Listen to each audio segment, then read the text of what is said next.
اللهم صل وسلم دائما ابدا على حبيبك خير الخلق كلهم اعوذ بالله من الشيطان الرجيم بسم الله الرحمن الرحيم۔ میں نے شروع میں ایک بات عرض کی تھی کہ اچھا بیان کرنے والے آدمی کا طریقہ کار کیا ہوتا ہے کہ وہ اپنی بات کا شروع میں ایک خلاصہ پیش کرتا ہے اور بیچ میں اس کی تفصیل کرتا ہے اور آخر میں کہتا ہے کہ بھئی میں نے آپ سے یہ باتیں عرض کی ہیں، خلاصے کے طور پر عرض کرتا ہوں، یاد رکھنا۔ اللہ تعالیٰ نے اس بیان کو چھیڑا تھا تو پہلے رکوع کے اندر اس کی ایک جھلک دکھائی، یا بنی اسرائیل، جب دوسری شروع ہوئی تو اس میں تفصیل بیان کی۔ اب یہ بیان ختم ہو رہا ہے تو ختم ہوتے ہوتے پھر ایک مرتبہ پورے مضمون کا نچوڑ پیش کیا جا رہا ہے۔ سنیں، یا بنی اسرائیل، او اسرائیل کے بیٹو، اذکروا نعمتی، یاد کرو میری ان نعمتوں کو، التی انعمت علیکم، جو میں نے تم پر انعام کی، اور اس بات کو یاد کرو کہ میں نے تم کو فضیلت دی علی العالمین، سارے عالموں پر، سارے طبقات پر فضیلت دی، تفصیل گزر گئی۔ واتقوا یوما، اور ڈرو اس دن سے، لا تجزی نفس عن نفس شیئا، جس دن بدلہ نہیں بنے گی کوئی جان کسی جان کی طرف سے کچھ بھی، ولا يقبل منها عدل، اور جس دن قبول نہیں کیا جائے گا کسی جان کی طرف سے کوئی بدل یعنی فدیہ یعنی رشوت، ولا تنفعها شفاعہ، اور نہیں نفع دے گی کسی جان کو سفارش کرنا، ولا هم ينصرون، اور نہ ان کی مدد کی جائے گی۔ بات ختم ہو گئی۔ اب دوسری بات سنو، اور دوسری بات کہاں سے شروع ہوئی؟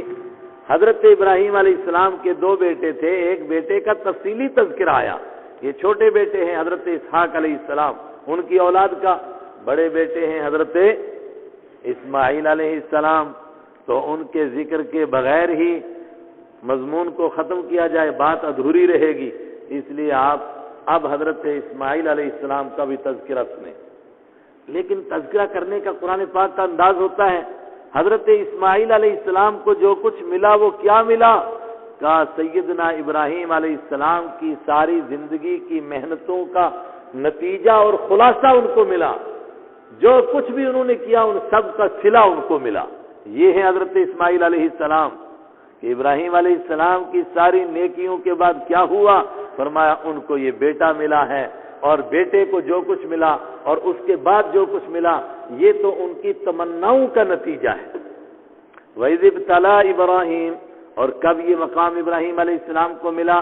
یاد کرو اس وقت کو جب ابتلا، امتحان لیا ابراہیم علیہ السلام کا، ربہ، ان کے رب نے، بکلمات، کچھ باتوں کے ذریعے سے، فَأَتَمَّهُنَّ، تو ابراہیم علیہ السلام نے ان باتوں کو پورا کر دیا۔ امتحان لیا، امتحان کیوں لیا جاتا ہے؟ دیکھیے امتحان کے دنیا میں دو مقصد ہوتے ہیں۔ ایک مقصد یہ ہوتا ہے امتحان لینے کا کہ ہم کو پتہ چل جائے جو بات معلوم نہیں، دوسرے سے معلوم کرتے ہیں، اور کبھی یہ مقصد ہوتا ہے امتحان کا کہ دوسرے کی قابلیت کا پتہ چلے، استاد شاگرد کا امتحان لیتا ہے اس کی قابلیت معلوم کرنے کے لیے۔ جب امتحان کی نسبت اللہ کی طرف ہوتی ہے تو یہ دونوں باتیں مراد نہیں ہو سکتی۔ پھر کیا مراد ہوتا ہے؟ تیسری بات وہ کیا کہ دوسروں کے سامنے اس کے مرتبے کا اظہار ہو جائے کہ کس مرتبے اور کس مقام کا انسان ہے۔ جب ابراہیم علیہ السلام سے ان کے رب نے امتحان لیا، کیسے امتحان لیا؟ یہاں ہماری تفسیروں میں یہاں تک کہ جلالین میں بھی لکھ دیا ہے کہ کیا امتحان لیا ان سے؟ وہ خصائل فطرت، وہ 10 چیزیں جو ہر دور کے اندر دین کا حصہ رہی ہیں اور ہر نبی نے اس کی دعوت دی ہے، وہ 10 چیزیں معلوم ہیں نا؟ حضرت عائشہ صدیقہ رضی اللہ تعالیٰ عنہ کی روایت میں، اور جس میں 9 چیزیں بیان کی ہیں، اور راوی حضرت ابو ہریرہ کی روایت، اور راوی کہتے ہیں کہ 10ویں چیز مجھے لگتا ہے کہ اس میں کیا تھا؟ کلی کرنا، اس میں داڑھی کو بڑھانا اور مونچھوں کو گھٹانا اور ناخنوں کو کاٹنا اور کلی کرنا اور ناک کو صاف کرنا وغیرہ وغیرہ، یہ 10 چیزیں ہیں۔ تو بعض مفسرین نے کہا کہ ان 10 چیزوں کا حکم دیا تھا ابراہیم علیہ السلام کو اور انہوں نے یہ 10 چیزیں پوری کر دی۔ لگتا ہے کہ یہ تفسیریں بہت آسانی کے دور میں لکھی گئی ہیں، جس میں امتحان کا مفہوم ہی شاید بھول گئے تھے۔ یہ کون سا امتحان ہے؟ اس میں ابراہیم علیہ السلام کی خصوصیت کیا ہوئی؟ ان کی جو خصوصیت تھی، جو انہی کا امتحان تھا، اس میں وہ باتیں تلاش کرنی ہیں جو انہی کے ساتھ خاص ہیں۔ وہ کون سی باتیں ہیں؟ پہلا حکم آیا باپ کو دین کی دعوت دو، اور باپ کو دین کی دعوت دی اور اس نے کیا کہا؟ لَأَرْجُمَنَّكَ، پتھر مار مار کے تجھے مار دوں گا۔ قال سلام علیہ، تجھ پر سلامتی ہو، کوئی بات نہیں، میں تیرے لیے دعا کرتا رہوں گا۔ اللہ کے دین کے لیے باپ کو چھوڑا۔ دوسرا موقع آیا جب کہا کہ قوم کو دعوت دو، اور وہ معلوم ہے نا کہ سب کے سر پھوڑے اور ایک کے گلے میں کلہاڑا لٹکایا، اور لوگوں نے کہا من فعل ھذا بآلہتنا، ہمارے خداؤں کے ساتھ یہ کس نے کیا ہے؟ اور لوگوں نے کہا کہ ایک جوان ہے جو ان کا تذکرہ کرتا رہتا ہے، اس کو ابراہیم کہتے ہیں۔ اور اس وقت میں قوم کے ساتھ مقابلہ ہوا، اور پھر قوم نے فیصلہ کیا ان کو آگ میں ڈالنے کا، اور ابراہیم علیہ السلام کو آگ میں ڈال دیا گیا، اور اللہ کے نام پر آگ میں چلے گئے۔ یہ امتحان تھا، اور وہ امتحان تھا کہ جب وقت کے بادشاہ کے سامنے کھڑے ہوئے اور اس کو کہا ربی الذی یاتی الشمس من المشرق فاتی بہا من المغرب، تو اپنے آپ کو خدا کہتا ہے؟ خدا وہ ہے جو سورج کو مشرق سے چڑھاتا ہے مغرب میں ڈباتا ہے، اگر تو خدا ہے تو بھی کر کے ایسا دکھا۔ یہ امتحان تھا، یہ امتحان تھا کہ جب ابراہیم نے کہا انی مہاجر الی ربی، میں اپنا ملک، اپنا وطن، اپنے خاندان، اپنی برادری کو چھوڑ رہا ہوں اللہ کے لیے، یہ امتحان تھا۔ اور یہ امتحان تھا کہ 90 سال کی عمر میں بیٹا نصیب ہوا، اور کہا بیٹا تھوڑا ابھی چلنے کے لائق ہوا، کہا اس کو بھی، اس کی ماں کو بھی فلاں جنگل میں 1550 کلومیٹر دور سیریا سے مکہ کے جنگل میں چھوڑ کر کے آؤ، جہاں نہ پانی ہے نہ کچھ کھانے کے لیے، وہاں چھوڑ کر آ گئے۔ اور بیوی نے پوچھا یہ کیا چکر ہے؟ کہا اللہ کا حکم ایسے ہی۔ کہا پھر کوئی پرواہ نہیں، اللہ ہم کو ضائع نہیں کرے گا۔ یہ امتحان تھا، اور یہ امتحان تھا کہ فلما بلغ معه السعی، جب بچہ تھوڑا سا بڑا ہوا چلنے کے لائق، کہا اس کے گلے پر چھری پھیر، اور ابراہیم علیہ السلام چھری پھیرنے کے لیے تیار ہوئے، چھری گلے پر رکھ بھی دی، تب اللہ نے کہا قد صدقت الرؤیا، تو نے تو خواب کو بھی سچ کر دکھایا، جو وحی کے ذریعے سے حکم دیے گئے تھے ان سب کو سچا کر دکھایا، تو نے تو خواب کو بھی سچ کر دکھایا۔ کذالک نجزی المحسنین، یہ سچ کر دکھانا، امتحان میں پورا اترنا، یہ خود بہت بڑی کرامت ہے، اس کی توفیق ہم ان کو دیتے ہیں جو نیکی کرتے ہیں۔ یہ امتحانات تھے۔ جب ان سارے امتحانوں میں ابراہیم علیہ السلام پاس ہو گئے تو پھر کیا ہوا؟ اتمہن، سارے باتوں کو پورا کر دیا، اللہ کی طرف سے انعام ملا۔ قال انی جاعلک للناس اماما، اللہ نے فرمایا کہ میں تجھ کو بنانے والا ہوں لوگوں کے لیے امام۔ اللہ اکبر۔ جب کوئی پاس ہو جاتا ہے نا تو اس موقع پر 2 قسم کے انعام دیے جاتے ہیں۔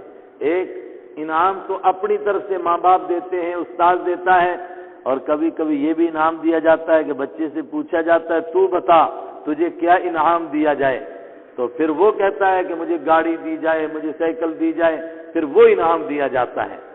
ابراہیم علیہ السلام کو یہ دونوں قسم کے انعام، پہلا انعام ملا میں تجھے کائنات کا امام بنا رہا ہوں، انی جاعلک للناس اماما، میں نے تجھے ان لوگوں کا امام بنایا۔ اسی کا نتیجہ ہے کہ یہودی ہونے کے باوجود اور عیسائی ہونے کے باوجود سب کے سب ابراہیم علیہ السلام کا احترام کرتے ہیں، اور بعض لوگ خدا جانے مبالغہ کرتے ہیں، وہ تو کہتے ہیں کہ ہندوستانی جن کو برہما کہتے ہیں شاید وہ بھی ابراہیم نہ ہو، تو یہ بھی ان کا احترام کرتے ہیں۔ اور اصل جو امامت کا مقام ہے وہ کیا ہے کہ ابراہیم علیہ السلام کے اوپر اللہ نے عبادت کے ایسے طریقے اتارے کہ رحمت عالم صلی اللہ علیہ وسلم تک وہی انسانوں کے لیے عبادت کے بہترین طریقے تھے، اور جب حضور آئے تو آپ صلی اللہ علیہ وسلم کو بھی وہ طریقے دے دیے گئے۔ اب قیامت تک لوگ یہی کام کریں گے، کوئی قربانی کرے گا، کوئی حج کرے گا، تو پوچھا جائے گا یہ کیا ہو رہا ہے، تو جواب کیا ملے گا؟ سنت ابیکم ابراہیم، یہ تمہارے باپ ابراہیم کا طریقہ ہے، اس کو زندہ رکھنا ہے، اس لیے اللہ نے تم پر بھی یہ لاگو کر دیا، میں نے تم کو امام بنا دیا۔ قال ومن ذریتی، ہائے ہائے ہائے اولاد۔ ابراہیم علیہ السلام نے دیکھا کہ اللہ کی رحمت کا دریا جوش میں ہے، ایک دم دامن پھیلا دیا، خدایا میرے اولاد کو بھی دے دے۔ کاش اولاد کو یہ پتا چلے کہ ماں باپ ہم سے کتنی محبت کرتے ہیں، کیسے جذبات رکھتے ہیں، لیکن یہ نہیں پتا چلتا ہے، تب پتا چلتا ہے جب وہ خود باپ بنتے ہیں، لیکن وہ وقت گزر گیا ہوتا ہے، ورنہ باپ کو جو بھی چیز ملے وہ فوراً کہتا ہے میرے بیٹے کو۔ حدیث ہے نا، ان ابنک مبخلۃ ومجبنۃ، تیرا بیٹا تجھ کو بخیل بھی بناتا ہے، بزدل بھی بناتا ہے۔ بخیل کیسے بناتا ہے؟ جب تک بیٹا نہیں تھا تب تک لیا، کھایا، بانٹا دوستوں میں، اور اب جب بیٹا ہو گیا جو بھی چیز خریدتا ہے اس کو بچا کر رکھتا ہے. یو پی والے کہتے ہیں لالے کے لیے رکھ لو بھائی، تھوڑا سا بچے کے لیے رکھ لو. اس کو دھیان میں رہتا ہے میں کھا لوں، بچہ میرا بھوکا رہے، کیسے برداشت کروں گا. ابراہیم علیہ السلام نے بھی عرض کیا کہ میری ذریت کو بھی امام بنا دیا جائے. آگے سے ڈانٹ، فرمایا لا ینال عہد الظالمین، ظالموں کو میرا عہدہ نہیں ملے گا، ظالموں کے لیے میرا وعدہ نہیں ہے، ان کو نہیں ملے گا. اشارہ تھا کہ تیری اولاد میں کچھ تو امامت کے مستحق ہوں گے مگر کچھ مستحق نہیں ہوں گے، وہ ظالم بنیں گے. صرف تیری اولاد ہونے کی وجہ سے ان کو یہ مرتبہ اور مقام نہیں مل سکتا ہے. اور بالکل یہی اللہ کی عجیب شان ہے. آج بھی دیکھ لو نا، بڑے بڑے کبار علماء، ان کے گھروں میں جاہل اور اجہل قسم کے لوگ، بلکہ ہم نے تو شرابی کبابی دیکھے، ان کے گھروں میں پروردگار زبردست قسم کے جلیل القدر علماء کو پیدا کر دیتا ہے. اللہ کے لیے کیا مشکل ہے. وَإِذْ جَعَلْنَا الْبَيْتَ مَثَابَةً لِلنَّاسِ وَأَمْنًا، اور یاد کرو اس وقت کو جب بنایا ہم نے البیت، بیت اللہ شریف کو. البیت کے اوپر جو الف لام ہے یہ مضافلہ کے بدلے میں اصل میں کیا تھا، بیت اللہ. جب ہم نے اپنے گھر کو، اللہ کے گھر کو بنایا مثابہ، مثابہ کے معنی پلٹ کر آنے کی جگہ، لوٹ کر آنے کی جگہ. اس بیت اللہ میں، اس کے پتھروں میں ہم نے ایسی کشش رکھ دی کہ جو آتا ہے ایک مرتبہ پلٹ کر آتا ہے. اور یہ مثابہ کا ایک نتیجہ، جس نے بیت اللہ کو نہیں دیکھا، یاد رکھیے اس کو بیت اللہ دیکھنے کی وہ تڑپ کبھی ہو ہی نہیں سکتی جتنی تڑپ اس میں ہے کہ جس نے ایک مرتبہ دیکھ لیا.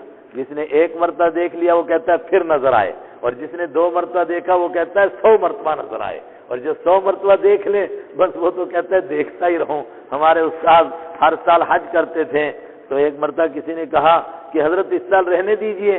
فرمایا جس سال یہ فیصلہ ہو گیا نا کہ اس سال مجھے حج کا ویزا نہیں ملے گا، پھر اسرائیل کو آنے کی ضرورت نہیں، پھر میں خود ہی مر جاؤں گا. مثابۃ للناس، لوگوں کے لوٹ کر آنے کی اللہ نے جگہ بنایا. وہ امنا، اور امن کی جگہ بنایا. ساری دنیا میں بد امنی، لیکن وہاں امن رہے گا. اور یہ امن بھی اتنا موقع نہیں، ظاہری بھی امن ہے اور اندرونی قسم کا بھی امن ہے. وہاں زلزلے نہیں آتے، وہاں طوفان نہیں آتے ہیں. اس میں اللہ نے اس کی فطرت ہی ایسی رکھی ہے، وہاں امن ہی امن ہے. اور دنیا میں چند واقعات چھوڑ کر کے آج تک بھی امن رہا، اور انشاءاللہ قیامت تک بھی امن رہے گا. اور جب وہاں امن نہیں ہوگا پھر قیامت آ جائے گی. اللہ کے حبیب نے کیا فرمایا، میں اس منظر کو دیکھ رہا ہوں، اللہ مجھے دکھا رہا ہے. جب وہ ٹیڑھی ٹانگوں والا ایتھوپین، وہ حبشی کالے رنگ کا بیت اللہ پر کدال مار رہا ہوگا اور بیت اللہ کو ایک ایک پتھر کو توڑ کے الگ الگ کر رہا ہوگا، اور بس بیت اللہ گرے گا تو قیامت آ جائے گی. اسی لیے آگے آ رہا ہے 7ویں پارے میں کہ بیت اللہ کو لوگوں کے قائم رہنے کا ذریعہ بنایا. جب تک کعبہ رہے گا، بیت اللہ رہے گا، کائنات رہے گی، زمین رہے گی، آسمان رہے گا. اور جب بیت اللہ نہیں رہے گا پھر قیامت برپا ہو جائے گی، پھر کچھ نہیں رہے گا. وَاتَّخِذُوا مِن مَّقَامِ إِبْرَاهِيمَ مُصَلًّى، اور تم ابراہیم علیہ السلام کے کھڑے ہونے کی جگہ کو نماز پڑھنے کی جگہ بنا لو. مشہور ہے کہ 19 مقامات ایسے ہیں قرآن پاک کے اندر. حضرت عمر رضی اللہ تعالیٰ عنہ نے خواہش کی کہ ایسا ہو جائے تو ویسا ہی ہو گیا جیسا کہ ان کی خواہش تھی. 19 مقام ان کی خواہش تھی کہ کاش کہ اللہ کی طرف سے حکم آ جائے ازواج مطہرات کے لیے، امہات المؤمنین کے لیے، کہ ان کے لیے پردہ ضروری ہے. اللہ نے پردے کا حکم نازل فرما دیا اور پہلا حکم انہی کو ملا. اسی طریقے سے اس مقام کے لیے بھی ہے کہ حضرت عمر رضی اللہ تعالیٰ عنہ نے عرض کیا تھا کہ حضرت ابراہیم علیہ السلام کی یادگار کے لیے ہم بیت اللہ کے چکر کاٹ رہے ہیں اور ان کی بیوی کی یادگار صفا اور مروہ کے چکر کاٹ رہے ہیں. کاش کہ جہاں وہ مقام ابراہیم ہے اس جگہ کو مصلی بنا دیا جائے، نماز پڑھنے کی جگہ بنا دیا جائے. تو اللہ کے حبیب کے حکم سے وہ مصلی بن گیا. اور سنت ہے نا کہ جب آپ طواف کر کے فارغ ہوں، 7 چکر لگا لیں تو آپ مقام ابراہیم پر جا کر 2 رکعت نماز پڑھیں. یہ تو سب کو معلوم ہے، یہ تو ضروری ہے، واجب کے درجے میں ہے. سنت کیا ہے؟ جب آپ 7 چکر کر کے فارغ ہوں تو اس مقام کی طرف جاتے ہوئے یہ آیت پڑھتے ہوئے جائیں، وَاتَّخِذُوا مِن مَّقَامِ إِبْرَاهِيمَ مُصَلًّى. اصل میں آدمی کو وہ ساری کیفیات نصیب ہوں اور اس کے سامنے وہ سارے حقائق بھی ہوں تو پھر مزہ آتا ہے. کہ آدمی جب چکر کاٹتا ہے حضرت ابراہیم علیہ السلام کے عشق اور ان کے جذبات کا اندازہ اس کو لگتا ہے، اور پھر دیکھتا ہے کہ اللہ نے ان کی یاد کیسی قائم کی، جس پتھر پر چڑھ کر کے وہ بیت اللہ کو تعمیر کر رہے تھے، اور مشہور یہی ہے کہ وہ پتھر سیڑھی کا کام کر رہا تھا، اوپر جانا ہوتا ہے تو اوپر جاتا ہے، نیچے جانا ہوتا ہے تو لفٹ کی طرح نیچے جاتا ہے، سیڑھی کے بجائے کہ یہ لفٹ اوپر اور نیچے آ رہا تھا، اس پتھر میں ان کے پاؤں مبارک گڑ گئے تھے جو آج بھی موجود ہیں، اور قیامت تک وہ پتھر اللہ کرے گا محفوظ رہے گا، آج بھی محفوظ ہے، اس کا نام ہے مقام ابراہیم۔ وہیں پر جا کر 2 رکعت پڑھنی ہے، 2 رکعت اللہ کے لیے پڑھنی ہے، بیت اللہ کی طرف رخ کرنا ہے، مگر وہاں پڑھنے سے کیا ہوا؟ جب آدمی وہاں جا کر کے نماز پڑھتا ہے اس کے ذہن میں آتا ہے کہ اللہ کی فرما برداری کرنے کا یہ نتیجہ نکلتا ہے کہ پروردگار پھر ان کی یادگاریں قیامت تک قائم رکھتا ہے۔ وَاتَّخِذُوا مِن مَّقَامِ إِبْرَاهِيمَ مُصَلًّى وَعَهِدْنَا إِلَىٰ إِبْرَاهِيمَ وَإِسْمَاعِيلَ أَن طَهِّرَ بَيْتِيَ لِلطَّائِفِينَ وَالْعَاكِفِينَ وَالرُّكَّعِ السُّجُودِ۔ وہاں یہودیوں نے اللہ کے گھر سے روکا تھا، عیسائیوں نے بھی روکا اور مشرکوں نے بھی روکا۔ ایمان والے اللہ کے گھر کے ساتھ کیا معاملہ کریں؟ کہا وہ معاملہ کرو جس کا وعدہ لیا ہم نے حضرت ابراہیم علیہ سے اور حضرت ابراہیم علیہ السلام سے۔ کیا وعدہ لیا؟ وَعَهِدْنَا إِلَىٰ إِبْرَاهِيمَ، ہم نے عہد لیا حضرت ابراہیم علیہ السلام اور حضرت اسماعیل علیہ السلام سے، أَن طَهِّرَ بَيْتِيَ، کہ پاک رکھنا تم دونوں میرے گھر کو، پاک رکھنا۔ اور بعض لوگ کہتے ہیں کہ شاید اسی کا نتیجہ ہے، دنیا بھر کے اندر اگر کوئی چیز، کوئی مقام صاف اور پاک ہے تو وہ سب سے پہلا مقام ہے حرم کا، مکہ المکرمہ میں مسجد حرام کا، جتنی صفائی وہاں ہے دنیا میں کہیں نظر نہیں آتی ہے، اور دوسرا مقام ہے حرم مدنی کا، جتنی صفائی وہاں نظر آتی ہے دنیا میں اتنا کوئی تصور ہی نہیں کر سکتا ہے۔ اپنے گھر کے ٹوائلٹ کو آدمی اتنا صاف نہیں رکھ سکتا جتنا وہاں صاف ہے، لیکن اصل پاکی ہے عقیدے کی اور سوچ کی، اس کو شرک سے پاک رکھو۔ للطائفین تو ہے کس کے لیے؟ طواف کرنے والوں کے لیے، عاکفین اعتکاف کرنے والوں کے لیے، رکوع کرنے والوں کے لیے، سجدہ کرنے والوں کے لیے، یہ کام اس میں کیے جائیں گے۔ وَإِذْ قَالَ إِبْرَاهِيمُ، یہ گھر کو اللہ نے امن کی جگہ بنایا، لوٹ لوٹ کر آنے کی جگہ بنایا، یہ کیسے بنا؟ کہا ابراہیم علیہ السلام کے دل میں ہم نے ڈالا، انہوں نے ہم سے مانگا، ہم نے ان کی دعا قبول کی۔ یہ جو میں نے کہا نا لوٹ کر آنے کی جگہ، یہ بھی ابراہیم علیہ السلام نے دعا مانگی، سورہ ابراہیم میں آ رہی ہے، اے پروردگار اس گھر کو لوٹ کر آنے کی جگہ بنا دے، اللہ نے فرمایا بن گئی۔ اور دوسری بھی دعا حضرت ابراہیم علیہ السلام کی تھی، کیا؟ اے خدا تو اس شہر کو امن والا شہر بنا دے۔ اور یاد کرو اس وقت کو جب ابراہیم علیہ السلام نے دعا کی، ربی، اے میرے رب، اصل میں کیا تھا؟ یا ربی، لیکن کبھی آدمی دعا میں نا شارٹ کٹ لفظ بولتا ہے، ہم جموں والے بھی، پنجابی بولنے والے کیا کہتے ہیں؟ اے ربی کے نتیجہ کیا کہتے ہیں؟ ربا، ربا، بس اس کے آگے خالی الف لگا دیتے ہیں، ربا، ربی، اے میرے رب، اجعل ھذا بلدا آمنا، بنا تو اس کو امن والا شہر۔ اور آگے سورہ ابراہیم میں آ رہا ہے اس شہر کو امن والا بنا دے۔ کیا مطلب؟ جب یہ دعا کی تب یہ شہر نہیں بنا تھا، تو دعا یہ کی کہ اس کو شہر بھی بنا اور اس کو امن والا بھی بنا، اور جب دوسری دعا ہے تب تک شہر بن چکا تھا، کہا اب اس شہر کو امن والا شہر بنا۔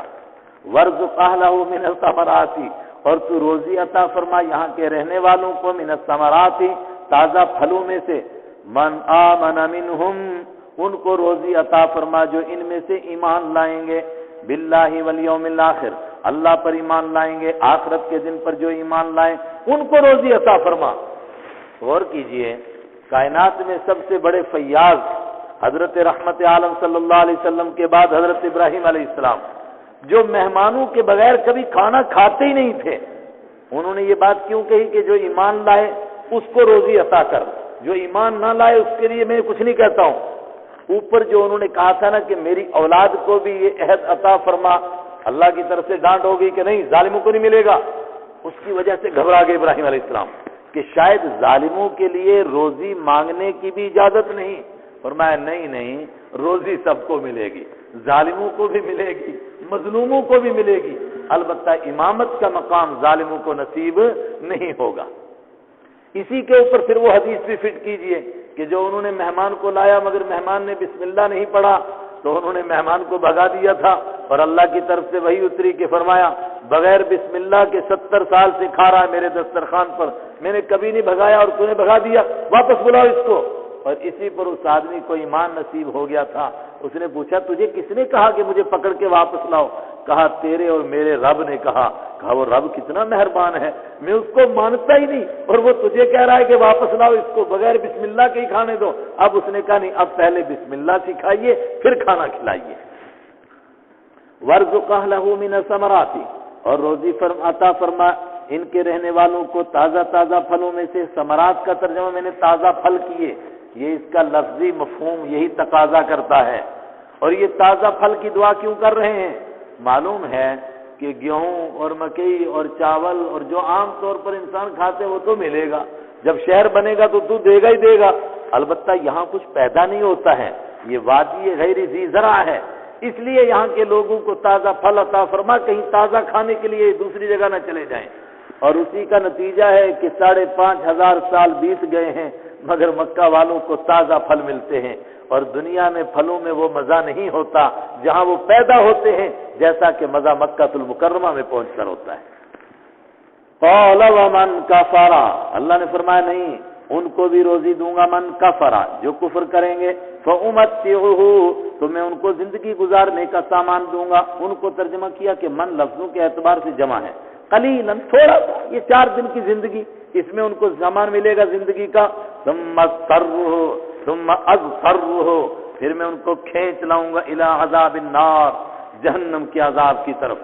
وہ فیصلہ آخرت میں ہوگا، دنیا سب کو ملے گی۔ وبئس المصیر، اور بہت برا مقام ہے وہ لوٹ کر جانے کا۔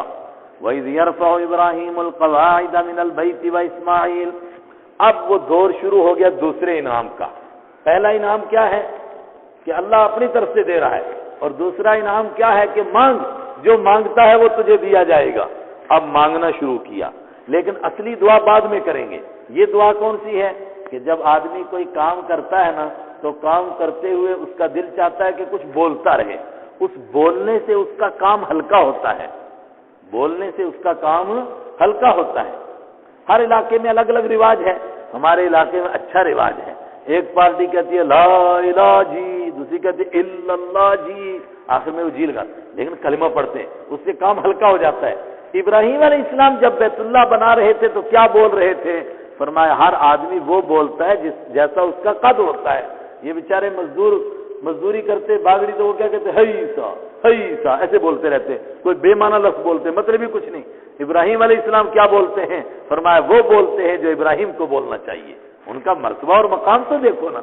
وَإِذْ يَرْفَعُ إِبْرَاهِيمُ الْقَوَاعِدَ، اور یاد کرو اس منظر کو جب ابراہیم علیہ السلام اونچے کر رہے تھے قواعد کو، قاعدت ان کی جمع، اس کے لفظی معنی تو بنیاد، لیکن مراد ہے ردے، جو دیوار بناتے ہیں نا تو ایک ایک اینٹ لگاتے اس کو ایک ایک ردہ بولتے ہیں۔ جب ردے اونچے کر رہے تھے بیت اللہ کے تو دعا کر رہے تھے حضرت ابراہیم بھی اور حضرت اسماعیل بھی۔ یہاں مفسرین نے لکھا کہ پہلے کہا ابراہیم اور آخر میں کہا اسماعیل بھی، اکٹھا کر کے نہیں کہا اس کا مطلب یہ ہے کہ ایک دعا کر رہا تھا دوسرا آمین کہہ رہا تھا، ایک دعا کر رہا تھا اور دوسرا آمین کہہ رہا تھا۔ اور سورہ یونس میں آئے گا، ابن کثیر بے شک شافعی ہیں لیکن وہاں انہوں نے بڑی مزے کی بات کہی، اوپر ہے دعا کی حضرت موسیٰ نے اور نیچے ہے کہ دعا اللہ کہتا ہے میں نے حضرت موسیٰ کی بھی دعا قبول کی، حضرت ہارون کی بھی کی۔ سوال پیدا ہوا حضرت ہارون نے تو کی نہیں، تو ابن کثیر نے کہا کہ نہیں، موسیٰ علیہ السلام دعا کر رہے تھے، حضرت ہارون آمین کہہ رہے تھے۔ اور وہاں ابن کثیر نے کہا، میں نے کہا کہ بے شک شافعی ہیں مگر کہتے ہیں اس سے پتہ چلا کہ ایک آدمی کا کام دعا کرنا ہے، دوسرے کا کام آمین کہنا ہے، دونوں دعا بھی کرتے رہیں دونوں آمین بھی کرتے رہیں، ایسا نہیں ہے، بلکہ امام کو دعا کرنے تو آپ جب ختم کرے گا آمین کو۔ تو ابراہیم علیہ السلام نے دعا کی، اسماعیل علیہ السلام نے آمین کہی۔ ربنا تقبل منا، دعا کیا ہے؟ ربنا، اے ہمارے رب، تقبل منا، قبول فرما ہماری طرف سے، انک انت السمیع العلیم، تو ہی تو سننے والا ہے، تو ہی تو جاننے والا ہے۔ بہت مزیدار جملے ہیں یہ۔ اتنا کچھ کام کرنے کے باوجود ابراہیم علیہ السلام کہتے تقبل، اپنے کرم سے قبول فرما، اپنے کرم سے قبول فرما۔ علماء جانتے تقبل باب تفاعل سے ہے، جس کا معنی تکلف ہوتا ہے۔ مطلب کیا ہے تیری شان کے لائق کام نہیں ہو سکا، تو اپنے کرم سے قبول فرما لے۔ انک انت السمیع، بے شک تو ہی سننے والا ہے، اس کا مطلب کہ تیرے سوا کوئی دعاؤں کو نہیں سنتا ہے۔ العلیم، تو ہی جاننے والا ہے، ہمارے دلوں کے رازوں کو تیرے سوا کوئی نہیں جانتا ہے۔ دوسری دعا، ربنا وجعلنا مسلمین لک، اے ہمارے رب بنا دے تو ہم دونوں کو مسلمین، فرما برداری کرنے والے لکا تیرے لیے، ومن ذریتنا، اور بنا تو ہماری اولاد میں سے امتا مسلمتا لک، ایک ایسی جماعت جو تیرے لیے فرما برداری کرنے والی ہو۔ جاگنے والوں سے ایک سوال ہے، یہ دیکھنے کے لیے کہ کون جاگ رہا ہے۔ ابراہیم علیہ السلام اپنی اولاد کے لیے یہ کیوں نہیں کہتے ہیں کہ میری اولاد کو تو فرما بردار بنا دے، بلکہ کیا کہا، ایک جماعت کو اپنے لیے فرما برداری کرنے والا بنانا۔ سب کو کیوں نہیں کہا؟ پیچھے معلوم ہو چکا تھا کہ ساری اولاد فرما بردار نہیں ہوگی، کچھ ظالم بھی ہوں گے۔ اب عرض کیا پروردگار اگر ظالم بھی کچھ ہوں گے تو کچھ طبقہ تو ایسا رہنا چاہیے کہ جو تیرا ہی فرما بردار ہو۔ اس دعا کے نتیجے میں مفسرین فرماتے ہیں کہ حضرت رحمت عالم صلی اللہ علیہ وسلم کے آنے تک ابراہیم علیہ السلام کی اولاد میں ایک طبقہ اللہ کی فرما برداری کرنے والا یقینی طور پر تھا، یہاں تک کہ جب اللہ کے حبیب تشریف لائے اس دور میں بھی اکا دکا لوگ ایسے تھے جو کانو علی بقایا من ابراہیم، جو ابراہیم علیہ السلام کی بقایا ملت کے اوپر قائم تھے۔ وَأَرِنَا مَنَاسِكَنَا وَتُبْ عَلَيْنَا إِنَّكَ أَنْتَ التَّوَّابُ الرَّحِيمُ، اور سکھا تو ہم کو اور دکھا تو ہم کو مناسکنا، ہمارے منسک۔ دیکھیے منسک کس کو کہتے ہیں؟ تین معنی ہے، یہاں تینوں مراد ہو سکتے ہیں۔ ایک منسک کے معنی قربانی کرنے کا طریقہ، ایک منسک کے معنی حج کرنے کے طریقے، ایک منسک کے معنی عبادت کے طریقے، تین، یہاں تینوں مراد ہو سکتے ہیں۔ تو ہمیں ہماری عبادت کے طریقے سکھا، تو ہمیں ہمارے حج کے طریقے سکھا، تو ہمیں قربانی کا طریقہ سکھا، وَتُبْ عَلَيْنَا، اور ہمارے اوپر توجہ فرما، ہماری توبہ کو قبول فرما۔ بندہ جتنا بلند ہوتا ہے اس کو مقام عبدیت ہی ملتا ہے، اور عبدیت کی شان یہی ہے کہ اپنے مالک کے سامنے عاجزی کا اظہار کرے، نیاز مند رہے، کبھی ناز مند نہ بنے، ناز مندی نہ دکھائے بلکہ نیاز مندی، یہ ہے ابراہیم علیہ السلام کی شان۔ انک انت التواب الرحیم، بے شک تو ہی تو بہت زیادہ توبہ قبول کرنے والا، بہت زیادہ مہربانی کرنے والا ہے۔ آئی اب اصلی دعا، یہ دعا تو چل رہی ہے نا، کب جب ردے بلند کیے جا رہے ہیں۔ اب ابراہیم علیہ السلام نے کہا کہ ربا تو نے کہا مانگ، انعام دے رہا ہے، اب میں مانگ رہا ہوں، اور میں تجھ سے وہ ہیرا مانگتا ہوں کہ جو تیری کائنات میں اس کے مقابلے میں کوئی ہیرا ہی نہیں، اور وہ کون ہے؟ وہ تیرا حبیب ہے، اور حبیب اس کو کہتے ہیں کہ جس کو کسی کو دیا نہیں جا سکتا ہے۔ آدمی سب کا سودا کر لیتا ہے، حبیب کا سودا کرتا ہے بھائی جگانے کے لیے۔ وہ کہہ رہا تھا نا کوئی، جی آپ اور ہم ایک ہی ہیں، آپ کے والد صاحب میرے والد صاحب، آپ کی والدہ میری والدہ، ہم دونوں ایک ہی، آپ کا گھر میرا گھر، آپ کی بھی، اس نے کہا آگے نہیں بولنا ورنہ دانت توڑ دوں، سمجھے؟ جگانے کے لیے عرض کیا، سستی آ جاتی ہے نا اس لیے۔ اوہو، ابراہیم علیہ السلام اللہ سے اس کا حبیب مانگ رہا ہے۔ کیوں مانگ رہا ہے؟ کہا تو نے کہا نا مانگ، جب تو نے کہا کہ امتحان میں پاس ہو گیا اب وہ مانگتا ہوں جس کو کوئی دیا نہیں کرتا۔ ربنا، اے پروردگار، وبعث فیہم، بھیج تو ان کے بیچ میں رسولا، ایک رسول کو۔ کن میں بھیج؟ بولو نا، فیہم، ان میں بھیج، ان میں، کن میں؟ انسانوں میں بھیج، امتا مسلمہ، اس امت میں بھیج، مکہ والوں میں بھیج۔ کچھ بات سمجھ میں آئی؟ یعنی انسانوں میں بھیج، فرشتوں میں نہیں، منہم، انہی میں سے بھیج، انسانوں میں سے بھیج۔ مانگے انسان اور آئے وہ فرشتوں میں سے نہیں، فرمایا مانگ رہا ہے خلیل، ملے گا بھی خلیل میں سے، جبرائیل والوں میں سے نہیں ملے گا، ان میں سے بھیج، فیہم، ان میں بھیج۔ کہاں؟ مکہ میں بھیج، ہر جگہ نہیں، یہاں بھیج، یہاں بھیج۔ کچھ بات سمجھے کہ تیرے نبی یہاں آئیں گے مکہ میں اور یہاں سے چل کے مدینہ جائیں گے؟ ایسا نہیں ہوگا کہ دنیا میں جہاں کہیں کوئی چاہے کہ وہیں بلا لے حاضر اور ناظر۔ جو کسی کے پاس حاضر ہوتا ہے وہ اس سے کم درجے میں ہوتا ہے جو جس کے پاس حاضر ہوتا ہے، اور حضور اس کو کہتے ہیں جس کے پاس سارے حاضر ہوتے ہیں. ان میں بھیج مکہ والوں میں، یہاں سے ہجرت کر کے مدینہ جائیں گے. ربنا وبعث فیہم، اے ہمارے رب بھیج تو ان میں رسولا، ایک زبردست رسول، منہم انہی میں سے. کام کیا کرے گا؟ 4 کام.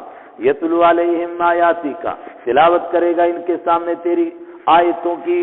اور یاد کیجئے، یاد رکھیے، تلاوت کا مطلب یہی نہیں خالی ہے کہ صرف قرآن پڑھ کر کے سنا دے گا، نہیں. قرآن پڑھ کر سنانا اور قرآن کی دعوت دینا اور قرآن کی طرف انسانوں کو متوجہ کرنا سب اس میں شامل ہے. وَيُعَلِّمُهُمُ الْكِتَابَ، اور وہ ان کو کتاب سکھائے گا. وہ ان کو کتاب سکھائے گا. کتاب سکھانے کا مطلب صرف یہ مطلب نہیں کہ ترجمہ بتائے گا. وہ بھی میں نے پیچھے مثالیں دی ہیں کہ جب تک نہیں سکھایا گیا تب تک صحابہ بھی سمجھے نہیں. اصل سکھانا کیا ہے؟ قرآن نے تو صرف کہا نماز پڑھو، نماز قائم کرو. کیسے قائم کرنا ہے؟ ابھی آپ نے سنا نا. نماز قائم کرنا کس کو کہتے ہیں؟ جو نماز سنت کے پورے مطابق ہو جائے وہ نماز قائم ہو گئی. اب سنت کس کو کہتے ہیں؟ اللہ کے حبیب کے طریقے کو. گویا اللہ نے تو صرف کہا تھا کہ نماز قائم کرو، حضور نے قائم کر کے دکھایا ایسے نماز قائم کرنا ہے. اللہ نے کہا روزے رکھو، مگر کیسے رکھنے ہیں؟ اللہ کے حبیب نے رکھ کر دکھایا. اللہ نے تو صرف کہا تم الحج والعمرۃ للہ، حج کرو، عمرہ کرو. کیسے کرنا ہے؟ اللہ کے حبیب نے کر کے دکھایا. یہ تعلیم کتاب ہے، صرف ترجمہ کتاب نہیں ہے. اور وہ ان کو کتاب سکھائے گا. گویا ابراہیم علیہ السلام کو یہ القاء کیا گیا کہ بیت اللہ بن گیا ہے، کعبہ بن گیا ہے، شہر بس گیا ہے، امن والا شہر ہے. مگر یہ ہے کس کے لیے؟ یہ کسی کے آنے کی تیاری ہے اور کسی کتاب کے اترنے کی تیاری ہے. ایک آخری آنے والے ہیں اور ان کے اوپر ایک آخری کتاب اترنے والی ہے. اور آنے والے کے یہ کام ہوں گے کہ وہ تلاوت کتاب کریں گے اور دوسرا کام تعلیم کتاب کریں گے. والحکمت، اور وہ ان کو حکمت سکھائے گا. اور حکمت قرآن کے سوا جو کچھ اللہ کے حبیب نے ارشاد فرمایا وہ سب کا سب حکمت ہے. معلوم ہوا کہ اس کو بھی سکھانے کی ضرورت ہے. کوئی سکھائے گا تو تبھی وہ سیکھیں گے انسان. چنانچہ حدیث کے اب اتنا موقع نہیں ہے. کتنے واقعات ہیں کہ اللہ کے حبیب نے ارشاد فرمایا مگر صحابہ اس کا مطلب نہیں سمجھے، پھر ان کو سکھانا پڑا. اللہ کے حبیب نے ان کو سکھایا. ایک روایت سناتا ہوں، مسلم کی روایت ہے. اللہ کے حبیب فرماتے ہیں لن يدخل الجنہ، ہرگز جنت میں وہ شخص نہیں جائے گا جس کے دل کے اندر ذرے کے برابر بھی کبر ہو، بڑائی ہو. صحابہ حاضر ہو گئے. عرض کیا اللہ کے حبیب آپ نے فرمایا کہ ذرے کے برابر ایمان اور جس کے دل میں کبر ہو وہ جنت میں نہیں جائے گا. ہم میں تو ہر آدمی چاہتا ہے کہ اس کے کپڑے اچھے ہوں، اس کا گھر اچھا ہو، اس کی سواری اچھی ہو، وہ نہایا دھویا رہے، اس کی داڑھی، اس کا چہرہ اچھا نظر آئے. اللہ کے حبیب صلی اللہ علیہ وسلم نے فرمایا کہ یہ کبر نہیں ہے، یہ تو جمال ہے. ان اللہ جمیل یحب الجمال، اللہ خوبصورت ہے، خوبصورتی کو پسند کرتا ہے، اس کو کبر نہیں کہتے. عرض کیا پھر کبر کیا ہے؟ فرمایا حق کے مقابلے میں اکڑ جانا اور حق کو قبول نہ کرنا، اس کا نام کبر ہے. اپنے آپ کو بڑا جتا کر کے میں نہیں مانوں گا اس کو، اس کا نام کبر ہے، اس کو کبر نہیں کہتے. معلوم ہوا کہ حدیث کو بھی سکھانے کی ضرورت ہے. وَيُزَكِّيهِمْ، اور وہ ان کا تزکیہ کرے گا. گویا تعلیم کتاب، تلاوت کتاب، تعلیم کتاب، تعلیم حکمت، ان تینوں کا نتیجہ نکلے گا کہ ان کے اخلاق سدھریں گے، ان کا اندرون سدھرے گا.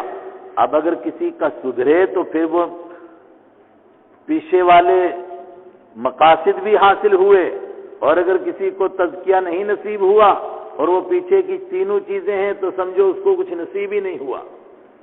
اور ایک بات کے اوپر علماء کرام غور کر لیں.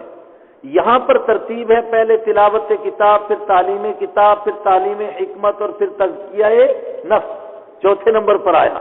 اس کے بعد یہی دعا 3 مقام پر آ رہی ہے، لیکن تینوں مقام کے اوپر تلاوت کتاب کے بعد تزکیہ ہے.